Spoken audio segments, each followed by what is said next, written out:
रविंद्र कुमार सिन्हा, गिरिडीह के अंचल अधिकारी, जो कुछ दिनों के बाद रिटायर भी होने वाले हैं। रविंद्र कुमार सिन्हा ने गिरिडीह में भ्रष्टाचार की गंगोत्री बहाई है, लेकिन सीओ साहब को लगता है कि वो तो कुछ दिन बाद रिटायर हो जाएंगे, तो भला उनका कोई क्या बिगाड़ेगा।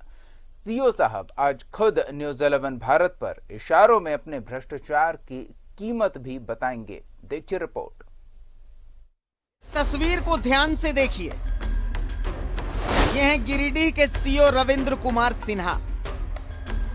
गिरिडीह में सीओ साहब की तूती बोलती है। भ्रष्टाचार का जीता जागता उदाहरण है सीओ साहब। सीओ साहब का खेल सुनिए एक पीड़ित की जुबानी।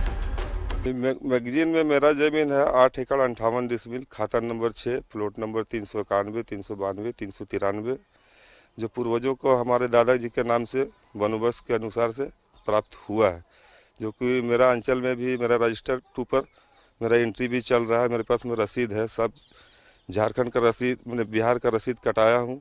झारखंड का रसीद हम लोग नहीं कटा सके, हम लोग गरीब है, पैसे हम लोग पास में नहीं है। अंचल जाते हैं तो सीओ बहुत पैसा की डिमांड करता है, जो हम लोग पास पूरा नहीं कर सकते, उसी के कारण से नहीं हो रहा। आज लड़ाई हम तो लड़िए रहे हैं। आपके जमीन पर अभी कौन दावा जता रहा है? मेरा जमीन पर अभी दावा दिखा रहा है मक्खनलाल जी। सीओ साहब ने इस जमीन के एवज में कार भी ली है।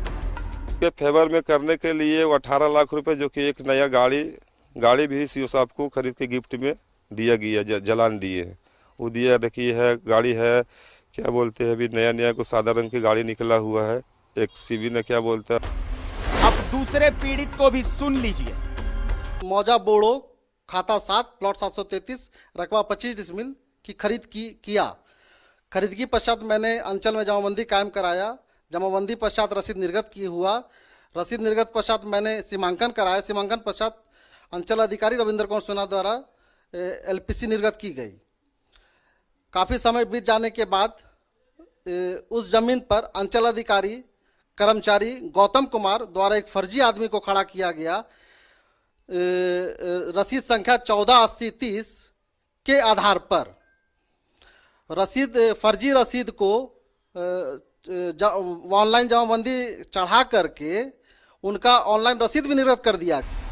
हमारे पास लगातार शिकायत आ रही थी कि सीओ रविंद्र कुमार सिन्हा गिरिडीह के लोगों से बात तक नहीं करते। अगर आप किसी काम से अंचल कार्यालय जाएंगे तो सीओ साहब आपको इसलिए मिलने का वक्त नहीं देंगे क्योंकि आपके पास गुलाबी पत्तियां नहीं होंगी। खैर, हमने अपनी पड़ताल शुरू की, जिसके बाद एक के बाद एक मामले सामने आते गए। और अब सुनिए फिर हुआ क्या। इशारों में सीओ साहब के भ्रष्टाचार का सबूत देख लीजिए।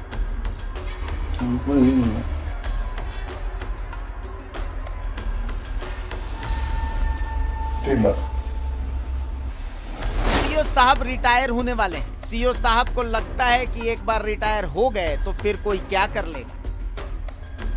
ईमानदार भू राजस्व सचिव साहब, ये आपके साख को चुनौती है। क्या आम लोगों के खून चूस लेने वाले अधिकारी को ऐसे ही छोड़ दिया जाएगा? इस तस्वीर को ध्यान से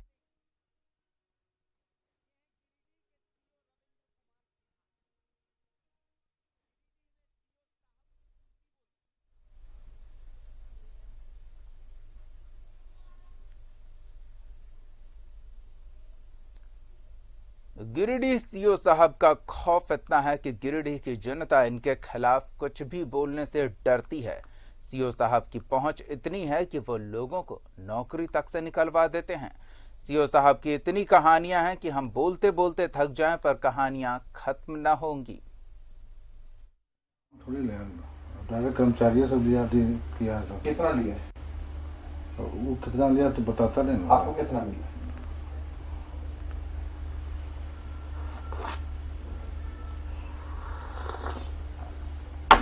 आपको कितना मिला है?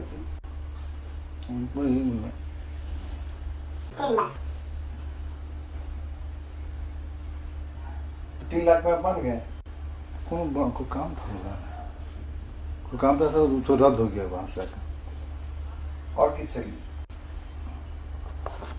और हम डायरेक्ट किसी से कोई कंसल्टेंट कर देते। कौन लेता था? सब कर्मचारी सब।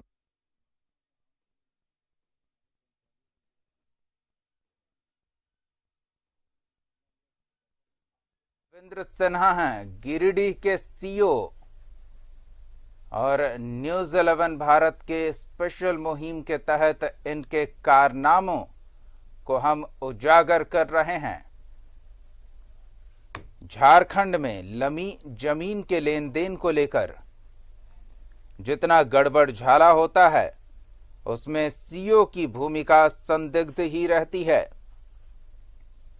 लेन देन वैध हो या अवैध, सीईओ साहब की मर्जी हो तो जमीन का कोई भी टुकड़ा, चाहे वो किसी का हो, रैयती भूमि हो, सरकारी भूमि हो, गैरमजरूआ भूमि हो, CNT-SPT एक्ट वाली भूमि हो, हर भूमि भूमाफिया को मिल सकती है अगर सीईओ साहब को नजराना उचित मिले तो। जमीन से जुड़े हर लेन देन को लेकर सवाल खड़े होते हैं और वो ऐसे भ्रष्ट अधिकारियों की वजह से। जमशेदपुर से एक दर्शक हमारे साथ जुड़े हुए हैं। जी बताइए, क्या कहेंगे आप? सर, हम लोग का रियायती जमीन है सर, एयरपोर्ट का अंदर में गया है, एयरपोर्ट का बाहर में है, सोनारी जमशेदपुर में सर। और 89 तक रेंट कटा हुआ है, टाटा कंपनी 48 से 80 तक रेंट कटा है सर। और वो सब जमीन को लीज में चढ़ा दिया सर। और कुछ हम लोग को वो जो कुछ नहीं मिला, बच्चा का जॉब वो कुछ नहीं मिला सर। मदन जी, आपने कोई कोशिश की कहीं शिकायत करने की, किसी जगह जाकर फरियाद लगाई कि आपके साथ भी न्याय हो? हाँ सर, कहीं आपने शिकायत की? बहुत बार किए हैं, DC SP को किए हैं, CO को किए, तो बोला ये तो लीज में चलाया गया है, आप कोर्ट से ऑर्डर कीजिए। लेकिन कोर्ट से तो ऑर्डर भी हुआ, वो भी कॉपी आपको दे देंगे सर। कोर्ट से ऑर्डर हुआ है, हेमंत सोरेन का चिट्ठी आया है, फिर भी कुछ काम नहीं बना सर। धन्यवाद मदन जी, अपनी बात हमारे साथ साझा करने के लिए। तो ये एक ही काफी नहीं है। जसीडीह से एक दर्शक चंदन भी जुड़े हुए हैं, इनकी भी समस्या सुन लेते हैं। चंदन जी, क्या कहेंगे? सर, मेरे पिताजी भूतपूर्व सैनिक थे जी, तो उनको जमीन मिला था 2 एकड़ 46 इसमें। तो वो जो उमा शंकर सिंह थे SDPO जी, उन्होंने उस जमीन को खारिज कर दिया और उसमें कुमेठा स्टेडियम बना दिया। हम तंग आकर वहाँ खारिज किया तो DC के पास में आवेदन दिया, अभी तक मेरा कोई सुनवाई नहीं हुआ। 2012 से मेरा कोई सुनवाई नहीं हुआ और SDO ने खारिज कर दिया, जो कि हमको जमीन बना के दिया, पट्टा जमीन दिया है, फिर कलेक्ट्री को भूतपूर्व सैनिक को दिया और मेरे पिताजी डेथ कर गए। चंदन जी, समस्या काफी गंभीर है और इस तरह के मामले लगातार सामने आ रहे हैं। हमारा प्रयास होगा कि उचित कार्रवाई हो इस तरह के मामलों में। हम इस तरह के मामलों को सरकार तक पहुंचाने की कोशिश में जुटे हुए हैं। धन्यवाद चंदन जी, अपनी समस्या हमारे साथ साझा करने के लिए। तो इस तरह का गड़बड़ झाला एक दो नहीं बल्कि इतने हैं जितने शायद जमीन की लेन देन झारखंड में हुई हो। और अधिकांश मामलों में भ्रष्टाचार का दीमक अपनी मौजूदगी दर्ज करा ही देता है और सीईओ की भूमिका सवालों के घेरे में रहती है, चाहे किसी भी तरह की जमीन की खरीद बिक्री का मामला क्यों ना हो। तो आप भी हमारे साथ जुड़ सकते हैं। हमारा फोन नंबर आपके टेलीविजन स्क्रीन पर चल रहा है, आप देखें अपने टेलीविजन स्क्रीन के ऊपरी हिस्से में हमारा टेलीफोन नंबर है 0651 2284 और 2284 इन दोनों नंबर्स पर कॉल करके आप हमारे साथ जुड़ सकते हैं। जमीन से लेन देन से जुड़ी अपनी समस्या हमारे साथ साझा करें। लगातार ऐसे समस्याओं की बाढ़ सी आ जाती है क्योंकि सरकारी दफ्तरों में भ्रष्टाचार का बोलबाला रहता है। जमीन रैयती हो, सरकारी भूखंड हो, गैरमजरूआ भूखंड हो,